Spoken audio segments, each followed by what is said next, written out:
Wow, is all I can say. So you got all of this harvest coming in. What are you going to do with all of this?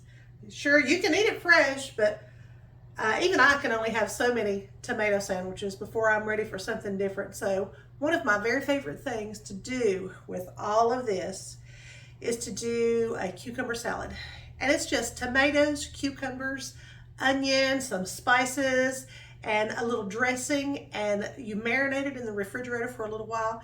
And it is so out of this world. And one of my favorite things about this cucumber salad is that as the things begin to come in a little more, you don't have to remake this every day. You can actually pull vegetables in today, add them to it, and then tomorrow when you get more vegetables and you've already eaten some out of it, you can just add these to it. You can only do that so many times, but still, 2 or 3 days in a row, and you can continue to add stuff to that. This stuff stays good for several days. Anyway, I'm going to teach you how to make cucumber salad. It's going to be great. Peel your cucumber. Then slice your cucumber. You don't have to slice it. You can dice it. You can do it however you like. I just slice it because it's quicker on this mandolin.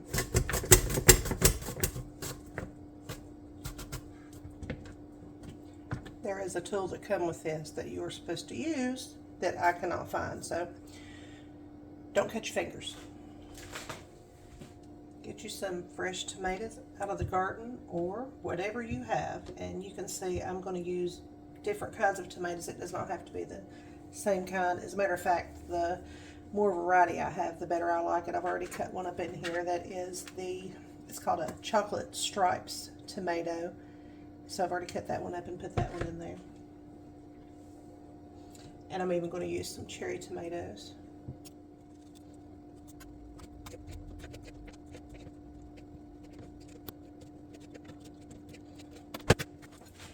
I don't really measure anything, and there are so many different recipes out there for this type of salad. So I just kind of do my own thing. I use about equal amounts of cucumber to tomato ratio.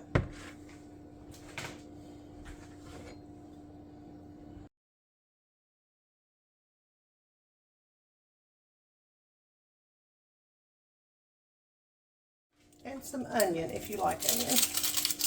I just use the Vidalia. Some people use the red onion. Or don't use any onion at all if you don't like onion.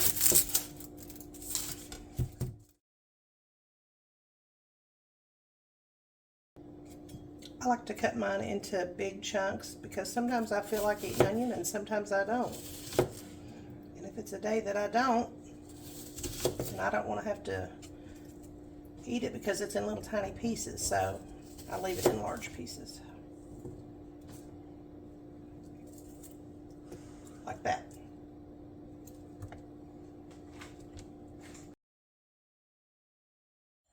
And if you have it, you can always slip out to the garden and get a little bit of fresh herbs. That should do it. Okay, so this is oregano. If I'm using oregano fresh, I like to just strip it off the little stem. If I'm going to dry it out, I dry the stem and all, but when I'm using it fresh, I just like to strip it off and use just the leaves.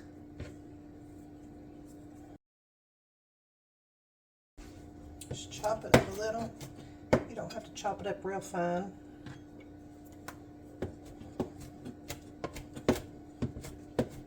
It kind of disintegrates in the liquid.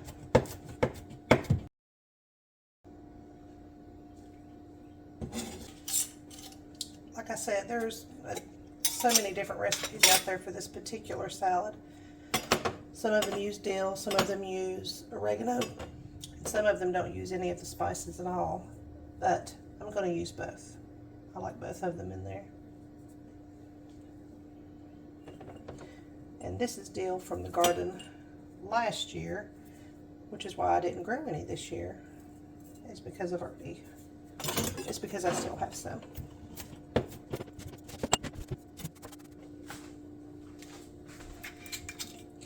Now I'm just going to mix together a 1/4 cup of avocado oil, 1/4 cup of red wine vinegar, and you can substitute just about anything in this recipe and it is still delicious. You could use olive oil, you could use white wine vinegar, you could use apple cider vinegar. I've made it with that and it was delicious.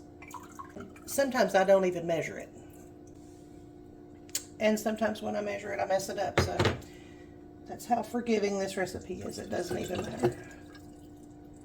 I like to just mix it in I like to just pour it into a quart jar and then give it a shake before I pour it over it to just blend the ingredients really well.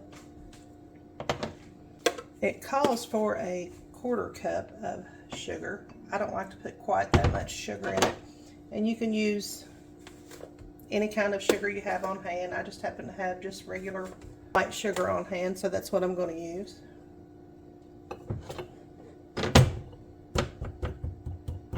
And then I'm just going to put a cup of water.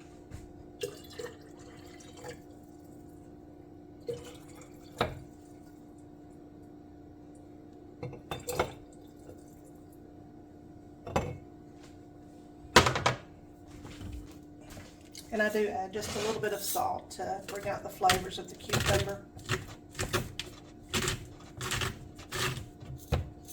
I add it to this instead of putting it directly on the vegetables because I don't want it to pull all of the juice out of the vegetables.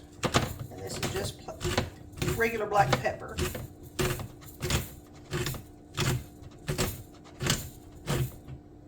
Which I like a lot of.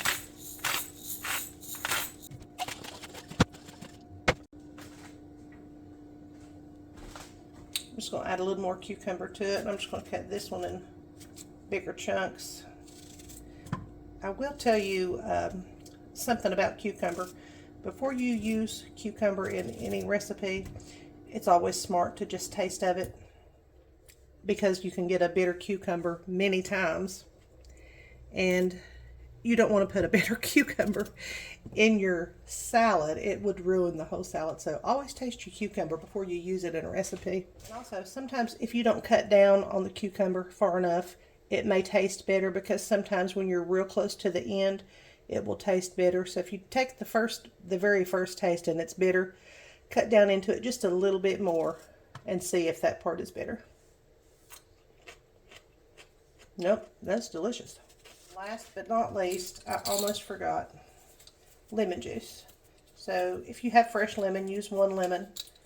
Otherwise, it'll take about 2 tablespoons to equal 1 lemon.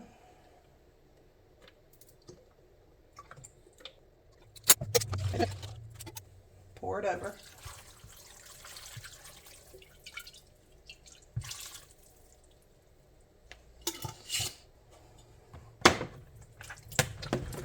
Stir it up really well.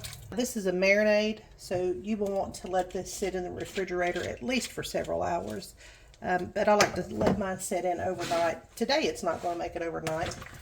I'm going to make it, and then whenever I get back home in a few hours, then I will give it a taste.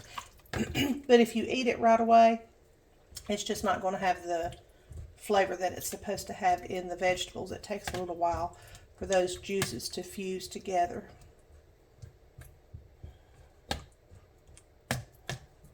And then I just try to mash mine down and make sure that all of it's under the liquid.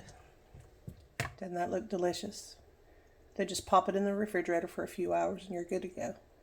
Okay, so this thing has been marinating in the refrigerator for about 4 or 5 hours. And so I'm going to just put on the final touch, which is some feta cheese. Now, you don't have to put feta cheese on it if you don't want to, but if you like feta cheese, I think it's what makes the whole salad, and I think it's so good on there. So, but you want to wait until you're ready to serve it to put it on there because it can get soggy if you put it in there too soon. So let's see what this tastes like. I like to use a spoon where I'm going to get plenty of the liquid so that the cheese absorbs some of that liquid as well.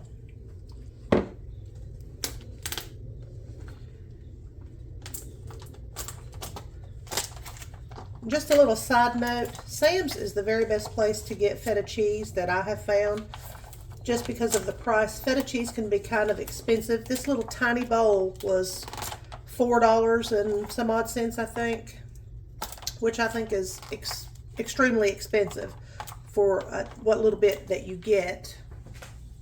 And you can get a large container of feta cheese at Sam's Club for a fraction of the cost.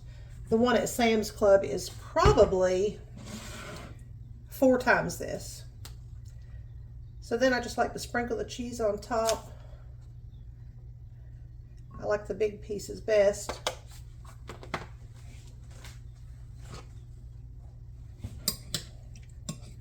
Stir it up into that. Now, you can eat it right away. If I'm making it for myself, I usually let this sit with the cheese in it for about 5 or 10 minutes just so that it can begin to absorb. But for today's purposes, I'm just going to go ahead and taste of it for you.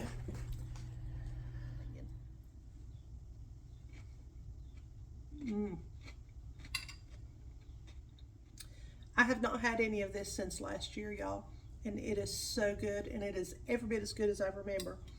And just a little side note, I did add a little tablespoon of honey in addition to the sugar that I had put in because I love honey in it too. Well, I hope you all enjoyed the recipe. I hope you try to make it, and I hope that you enjoy the content that I put out. If you do, please like, subscribe, and share to help support my channel. Thank you. You all have a great day. God bless you.